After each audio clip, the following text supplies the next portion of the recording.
নমস্কার বন্ধুরা, আজকে আমি রান্না করব দেশি মোরগের মাংস। তো সাথে দিব আলু। তো আপনারা দেখতে থাকুন আমি কিভাবে মাংসটা রান্না করি। প্রথমে আমি চুলাটা অন করে নিলাম।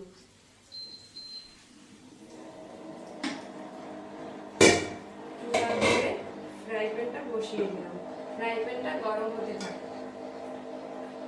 মাংস রান্নার জন্য আমি দিয়ে দেব সরিষার তেল। তেলটা গরম হোক। তেলটা গরম হয়ে গেছে, এখন আমি দিয়ে দেব একটা তেজপাতা, সাথে দিয়ে দেব কিছু পেঁয়াজ কুচি।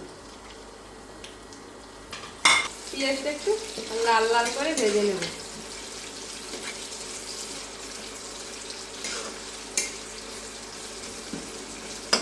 পেঁয়াজটা আমার লাল লাল করে ভাজা হয়ে গেছে। এই যে দেখুন, এই যে পেঁয়াজটা আমার অনেক সুন্দর করে ভাজা হয়ে গেছে। এখন আমি এর মধ্যে দিয়ে দেব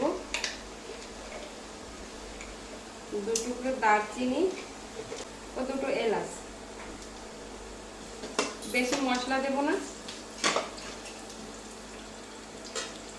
এখন বাকি মশলাগুলো দিয়ে দেব পরিমাণ মতো রসুন বাটা ও পরিমাণ মতো আদা বাটা। আদা রসুনের কাঁচা গন্ধটা না যাওয়া পর্যন্ত ভাজবো।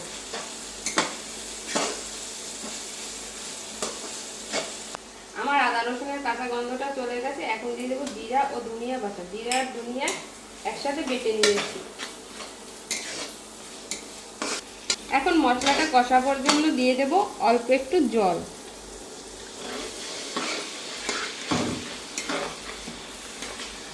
এখন আমি একে একে বাকি মশলাগুলো দিয়ে দেব। দিয়ে দেব পরিমাণ মতো লবণ,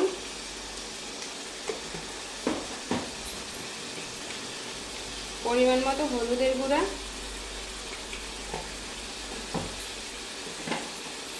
ও পরিমাণ মতো মরিচের গুঁড়া।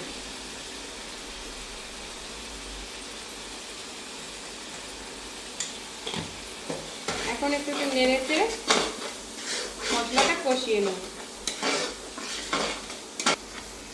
মশলাটা আমার কষানো হয়ে গেছে, উপরে তেল উঠে এসেছে। এখন এর ভিতরে দিয়ে দেব মাংসগুলো।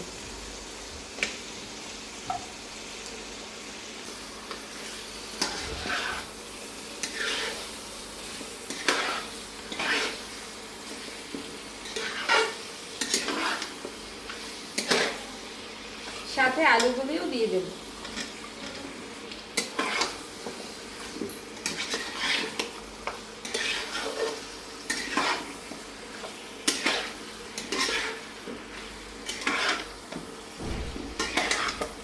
এখন আমি মাংসটা কষানোর জন্য 5 মিনিটের জন্য ঢেকে দেব। তুলে দিলাম। দেখুন, মাংসটা আমার প্রায় 50% সিদ্ধ হয়ে গেছে। এখন দিয়ে দেব পরিমাণ মতো জল। এখন আবার কিছু সময়ের জন্য ঢেকে দেব। দেখি আমার মাংসটা সিদ্ধ হয়ে গেছে।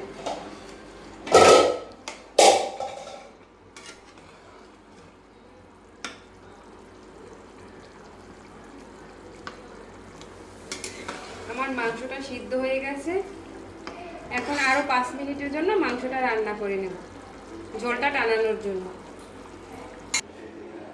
5 মিনিট পরে ফিরে এলাম। দেখুন, মাংসটা আমার কত সুন্দর রান্না হয়েছে। এখন চুলাটা বন্ধ করে নেব।